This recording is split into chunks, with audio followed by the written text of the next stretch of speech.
6:15 a.m. Thursday, May 28th, 2026. Beloved I am, Starseed Commander Anuanna. Take this message. We have gathered you here today to remind you of all that has been, of all that is, and all that is to be. Stand by for clearance. Recognition complete. Acceleration upgrade. Gathering intel. Stabilizing downloads.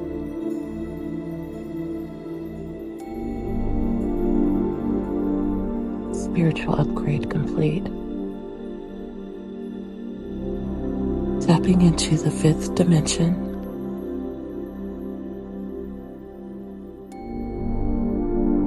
Guiding initiates into the portal of Atlantis. Teaching Lemurians and Atlanteans how to teleport between the continents, between the oceans, between the stargates, between the pyramids of Earth, Venus, and Mars, between the pyramids of Orion, Sirius, and the Pleiades. Teaching the lore of Maldek and Mars. Teaching the etiquette of extraterrestrial and interdimensional beings. Assisting with healing, energetic healing, frequency healing, color healing, auric healing, the cosmic egg. Incorporating this into the ancient mystery schools of the Cherokee nations and the many portals within and beyond the body's physical realm, the chakra systems within the body and beyond the crown chakra. The sciences, the Ayurvedic sciences of Eastern India. The Himalayan teachings. I am assisting beings in ancient India with the temple of Kali and Durga, the dark goddess and the goddess of light and justice. There is a dark temple and a temple of light, a temple of light and a temple of day. Ashrams. I am of royal lineage in ancient India, a princess lineage, a princess born into an ancient lineage, very proud, wise beings.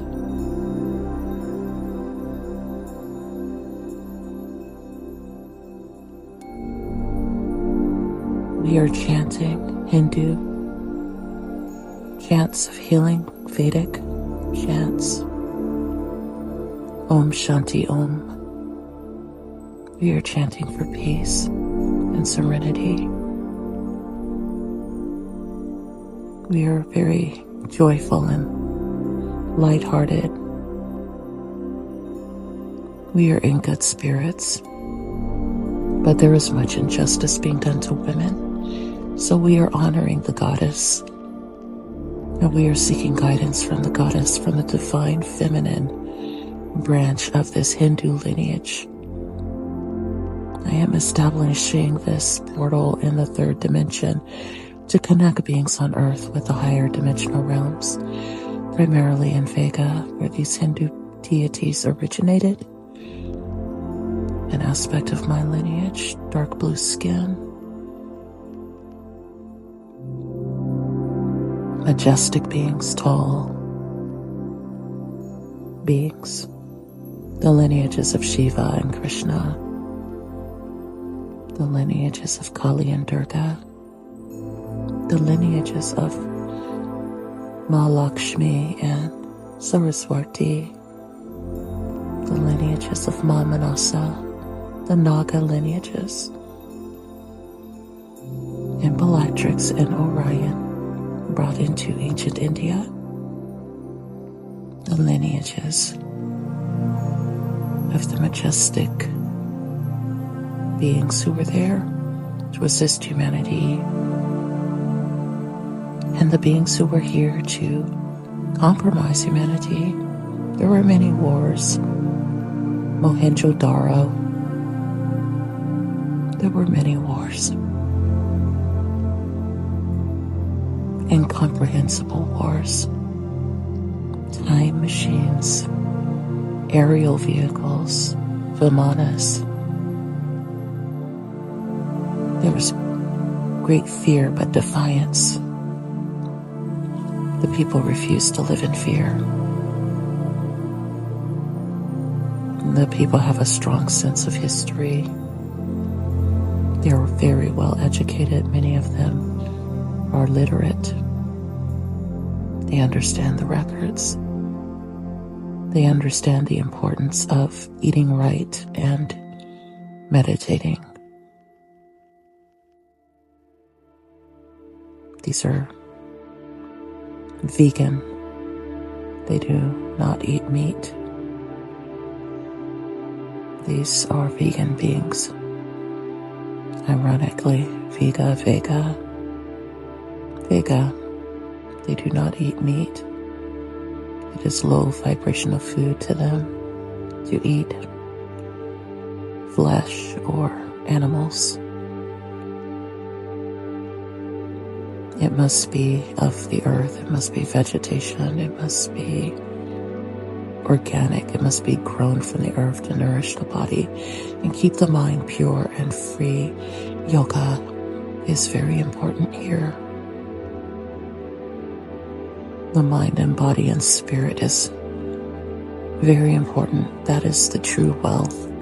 Strong mind, strong body, strong spirit. We practice yoga daily. We stretch the body. We take pilgrimages to various holy sites and temples. We are learning how to connect with Shiva. We are learning how to connect with Durga. We are learning the secrets of Kali, the righteous rage, the feminine rage, the divine mother who sees over all women who have been wronged or oppressed or abused or neglected. She protects them. She steps in and assists all those who are going through the darkness. She has been demonized and widely misunderstood.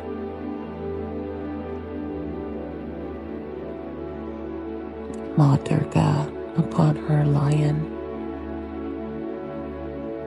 the goddess, this beautiful divine goddess who has defeated demonic armies that have threatened our people throughout time.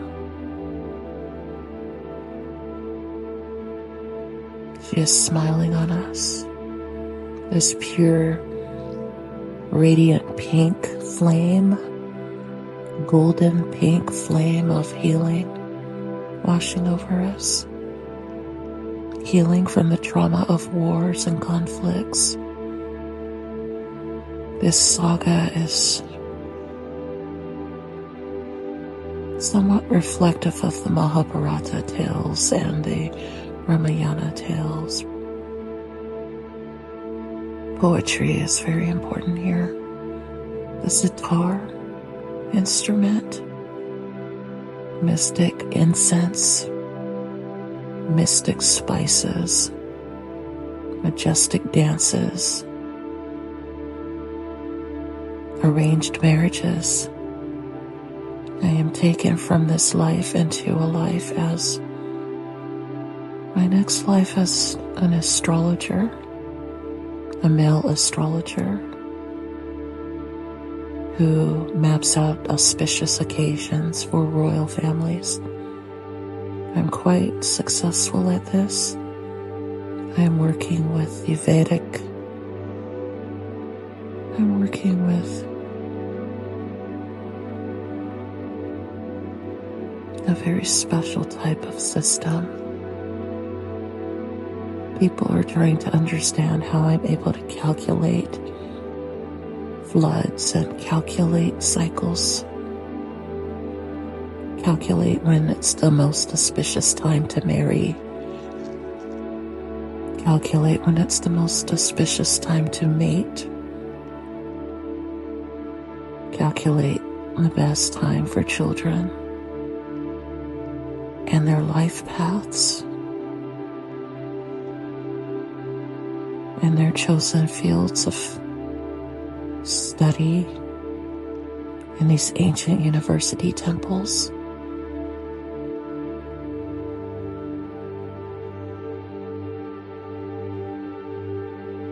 Eventually, I reach a point of reflection. There is some sort of existential crisis here, not wanting to accept the fact that we are controlled by the stars and the planets, seeking enlightenment. I think I am in Nepal. I am leaving India to Nepal. I am leaving for the Himalayas. I am leaving to study with monks, ancient monks in temples, and I'm seeking enlightenment. We spend much time meditating and fasting.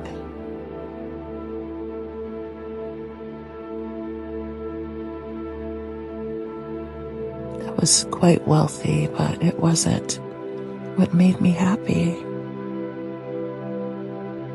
I was seeking a deeper truth in this life, so I could share it with the people that I tried to guide through this astrological system, to remind them they are in control of their own destinies. They have a choice. It is like I refuse to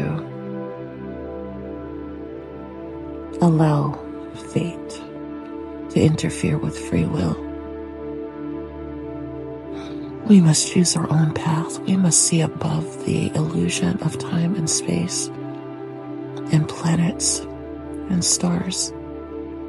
We must understand they are influencing us, but ultimately we have sovereign power to rise above any conflicts and remember the truth that we are all light beings. We are all spiritual souls, simply experiencing life in a very temporary vehicle. They are teaching me the secrets of consciousness. They are teaching me transcendental meditation. They are teaching me astral projection. They are teaching me levitation. We are in caves, but the caves are not like rugged. They are very well kept caves. It's like building universities within the earth and tapping into the energy of the mountains and hills. There is something about going into the earth. There are inner earth beings here, but they do not bother us. But occasionally there are meetings with our higher, our masters, our teachers, with these inner earth beings. They are not to appear,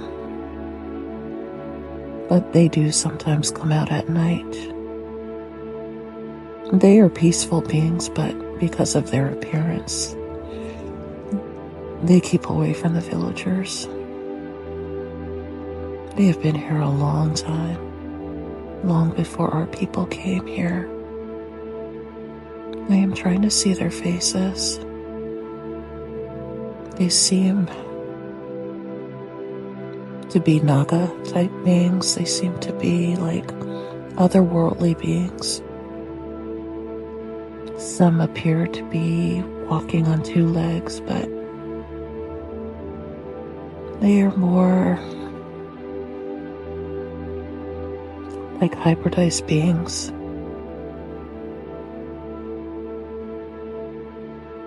I am asking about this Naga portal where we are, because they appear to be working with the monks. The monks are telepathic. They do not speak during the day. They are telepathic. They keep their thoughts to themselves or connect with whoever can hear their thoughts. There is so much silence here. It's so calm and life is so simple. There's a lightness to the frequency because there's no interference from the outside world. So they are very connected to earth and the spirits within the earth and the beings hidden within the earth. And these are portals similar to the old tales of Shambhala. And I don't know what domain this region is, but there are masters here. There are 9 of them. They are cloaked. They appear to be from another star system. They are enigmatic. We only see them as frequencies. They don't appear to have fully shaped human bodies. There are so many strange frequencies here. It's like a melting pot of spirits. But we understand them to be like interdimensional beings. We understand that they do not need to take form in order to exist on Earth. They come from a different time. They come from lost lands. They come from a time when lands really didn't have maps. They just were there to roam freely around the world, needing permission to stay within borders. They just went where they felt safest.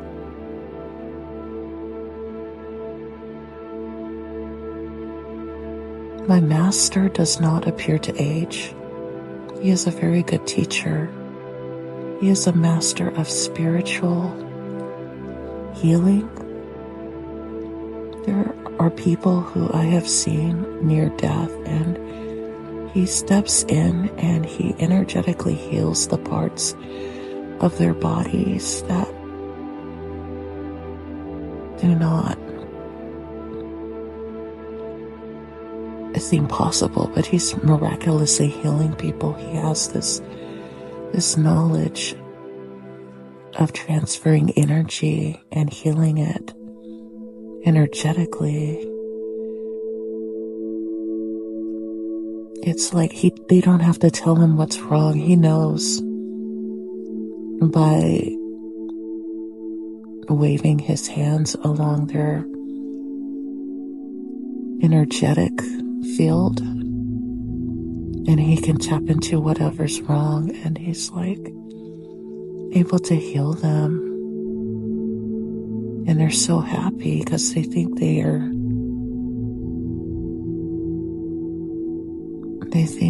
about to die, and they're so scared. But it's like the minute his energy connects with theirs, they're like at peace.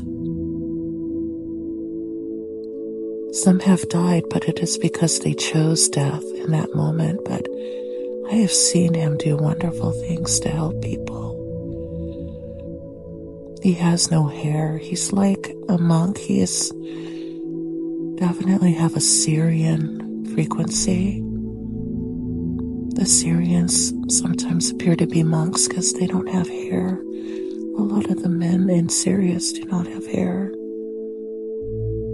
They just are very wise and calm and healing. They are natural healers, and this man has a very strong connection with this higher frequency of Sirius. I feel like I'm connected to him somehow, but I don't know. For whatever reason, in this lifetime, he's simply my teacher and my guide, and I'm assisting him for a long time. He is like passing things on to me. He's passing records on to me. And I'm just holding these records. And they don't look like books. They're like they're like scrolls with keys on them. There's these ancient, I don't know if this is Tibetan symbols, but there are these scrolls with these keys, and they're energetic scrolls, and you can only tap into them through meditation. They're a form of their Akashic records. No one remembers these scrolls, and he's just passing them on to me to remind me that this wisdom will never be lost. It's going to be lying dormant until people are ready to tap back into this knowledge. But it is not new. It is very, very ancient. And I'm trying to find the origin of these scrolls and what they say. They appear to be the maps to humanity. They appear to be like a manual for each vehicle, each human vehicle. It's a very sophisticated type of map. There appear to be meridian points around the body. He's showing me all the esoteric secrets of the human body and the mind that connects them to their higher selves. I am fascinated by this. Stand by.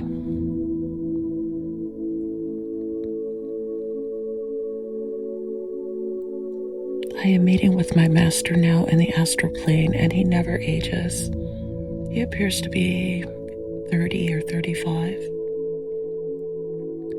He has hair in the astral plane. He is like a Bruce Lee type of master. He's just, super casual.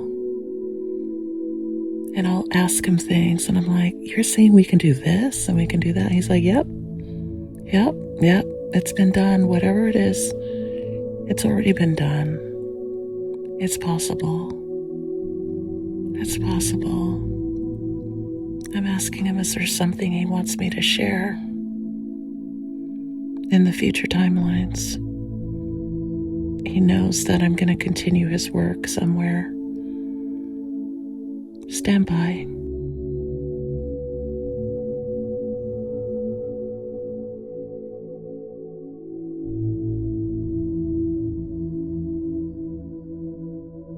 Yes, we're in the mystery schools now of Sirius. I am remembering him. We had a soul contract. I had been working with the divine feminine frequencies, and he was assisting me with the divine masculine frequencies. In both these lifetimes, where I was a princess in one lifetime and then an astrologer in the other. And both were very spiritual.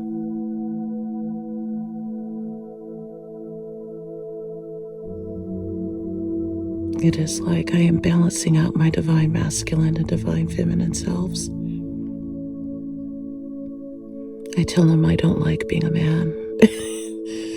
I tell him I prefer being a woman.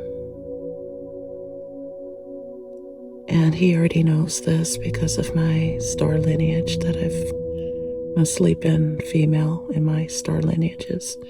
But on Earth, I have had an equal amount of lifetimes as male and female. But I'm always happiest as a woman, teaching the divine feminine frequencies on Earth. And as a man, I struggled, which is why I went on this spiritual retreat. And I was gone for many years, but I think I did go back to my village after I learned all I came to learn. And I came back and I lived a very quiet life. I was like a hermit. I went into hermit for the rest of my life. I was no longer seeking fame or fortune or riches. I was completely content, simply existing in peace and living a very simple life. And I think I lived a very long life because my frequency was so high. And when I slept, I would connect back to the mystery schools, and it's like I was recording the mysteries for people, these esoteric mysteries. And they had taught me things. So when it was time for me to die, I was ready, and I had decided exactly when I would leave my body in my sleep. There is a way to do this. He's revealing this, that there is a way to choose when you want to end your life naturally in your sleep, and you stop your heart. Your guides are already present, and you complete that contract for that life. And then you move on to your next life. There used to be a time where dying was not as traumatic as it is today. It was actually a homecoming or a homegoing moment. It wasn't like you were so desperately trying to cling to life. But there was a time we lived much longer and were in perfect balance, and so we suffered less. We didn't get sick as much. And it comes from living simply. It comes from being in perfect balance. You don't have to be a yogi, but it helps. It helps to discipline the mind and body with your spirit. That is simply one way, one path. You don't have to be a hermit, but it helps to be at peace and have a peaceful existence where you can find it. These are just paths that I have explored spiritually. Okay, I'm going to close now and try to learn more about these scrolls. But these are for initiates. I will have to do my own research and tap back into this at another time. But they simply want us to be aware of this, and that we are able to choose where we live, when we live, and when we die, and are reborn. And there is a science to it. And we have already mapped this out in our soul contracts, where we are here to assist other beings on Earth and teach them and hold on to our sacred traditions in whatever form we're in. But I am fascinated about this existence because I don't think anyone knows about these inner Earth beings where we are exchanging information telepathically.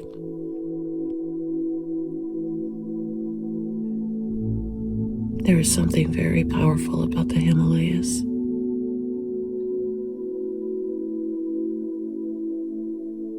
I never want to leave here. It feels like it's so peaceful. It's like a higher plane of existence on Earth. There's nothing else like it. It is rather dangerous today to live in these regions, but in the timelines I'm in the past lives I'm in, it was the ultimate university for the soul. It is like a natural pyramid of Earth.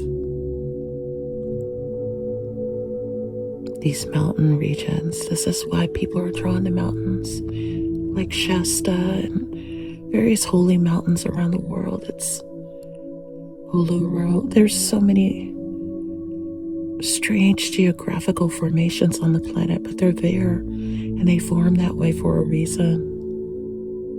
I'm trying to understand the magic of these rocks and caves and formations, the sciences of earth, air, fire, water, and spirit, and how to connect with these natural universities, these schools of nature around the world. And I'm just drawn to these geographic locations because of the way their frequencies are held. It's like they are reminding me that there have been civilizations within these mountains and caverns and caves because they came out of a time when it wasn't safe to live on the surface of the earth, that they had to go within the planet. And many of these beings survived or took on other forms or were already evolved to a certain type of form. But their languages have been lost to time and they have learned to communicate with us telepathically. Many of them were originally telepathic. And they are reminding us that there is this shut-off portion of the human mind that can be easily clicked on like a switch in the pineal gland and tap into these messages from mind to mind. They are sending love. They are sending healing. They are sending compassion. They are reminding us that we're all connected. We are all one. The law of one is prevalent. The law of one is prevalent. This is the only truth that matters. It is like we are all family. The human family, the star nations, they want us to realize that we are all family. There is no need for war. There is no need for violence. There is no need for oppression. There's no need to feel divided. We're all spirit in physical form. There's nothing separating us other than this illusion of the lower density 3D reality that we've been stuck in consciously. But when we open our eyes to the fact that we are so much more, all things begin to fall into place. There is great beauty and simplicity in living a simple life and remembering that our guides are always standing by for when we are ready to move on to our next life, and that there's nothing to fear between lives. This is a very natural state. We are simply going from spirit to matter and matter back to spirit. And that is the cycle, the samsara, that is the cycle until you reach nirvana and the next cycle or the next frequency or dimension. That is how it is done. And so they're showing me a cyclical symbol. It's very similar to the Ouroboros. And they want us to remember eternity. It simply cycles. So there is more than enough time for you to learn, to figure things out, to explore. Take advantage of the time. Do not be distracted by drama. Do not allow yourself to be overwhelmed. You must focus. You must calm your mind as much as possible throughout the day. You must calm your mind at night. You must breathe properly. You must discipline your body. Yoga is a very strong healing system for people who have been feeling out of balance. They highly recommend yoga, especially from a younger age. Children can learn this. You can find teachers, you can find books on this, you can find videos on this. Higher vibrational music is wonderful, but they are very focused on silence. They did not need noise or entertainment for them to find this. And that is why there is so much stress, because there's not enough silence in our daily lives. And they want us to sit in silence more. They want us to retreat from being around so much activity and go within and remember our truth, our inner truth, and transmute our energies so we may balance ourselves, awaken our Kundalini spirit. This is a beautiful timeline. Many cannot see it because so much appears to be falling apart right now. But they are revealing to us the corruption. They are revealing to us the depravity. They are reminding us that true guidance comes from within, and we must take back our mind, body, and spirit. If we wish to be truly free and sovereign, we must continue to focus on these many philosophies.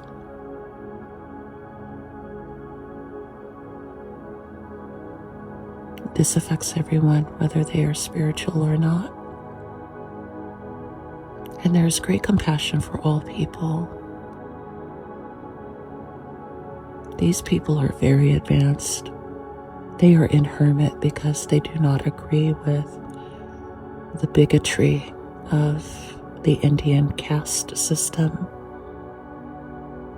They do not believe in oppressing other people.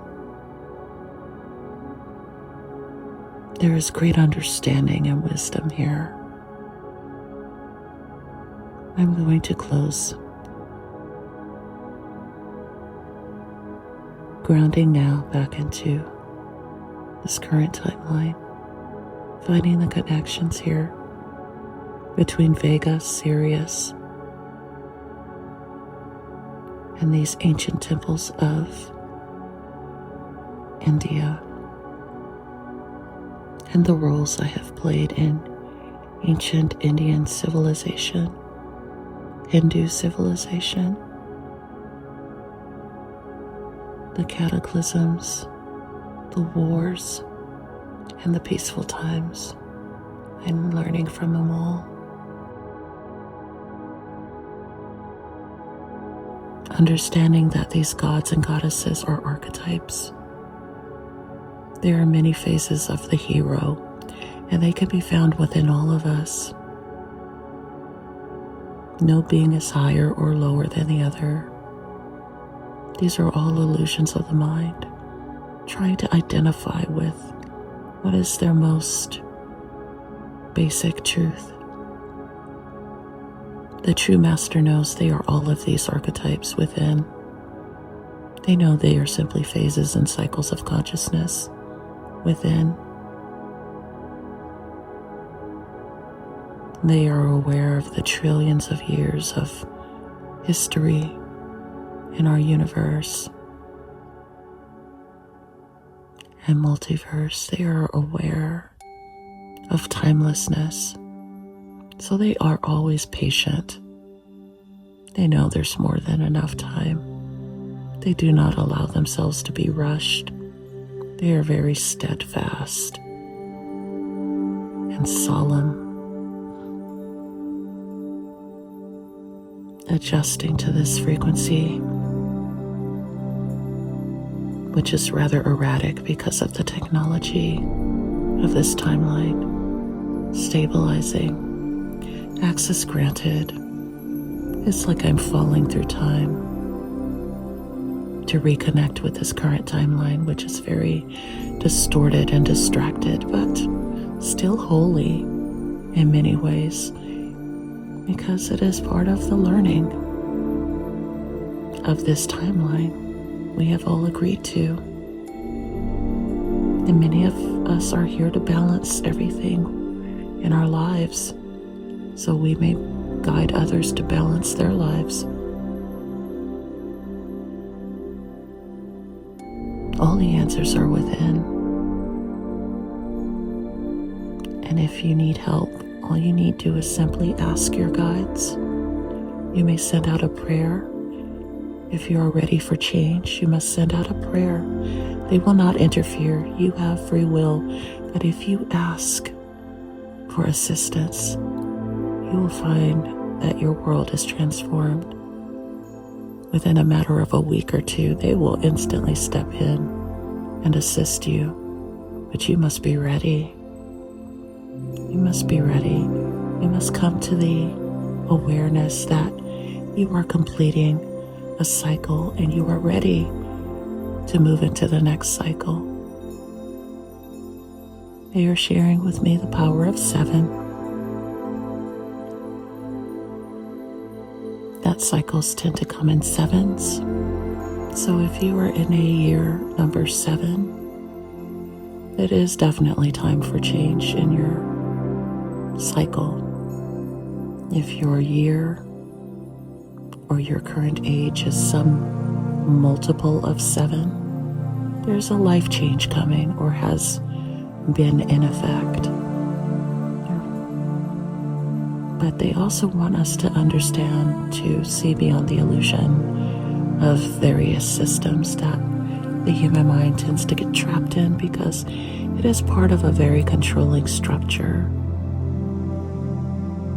This would be what the archons are doing. They are manipulating our timelines with their numerical systems and values, and we must not be trapped into these false programs. We must understand we are limitless. We are infinite beings. We can choose any path in life. We can choose any form. Between incarnations, we can do anything. And that is the beauty of this message. To seek higher awareness, ask for assistance with your guides, your angels, your archangels, your ascended master beings, the ascended master beings who take many forms. They are rather surprising. Sometimes they come across as men, sometimes they are women, sometimes they are gods and goddesses in our archetypes. They shift, but they're there to teach lessons. But it's up to you to write your own story. And they are asking, what will your story be? Which archetype are you choosing? Which deity are you aligning with? Ask yourself why. Ask yourself why. Ask yourself what you truly wish to achieve. And go within. Practice silence and simplicity, and find that your world will be forever transformed through this power of silence, contemplation, and self-mastery. And so it is. Beloved, I am Starseed Commander Anuanna. End transmission.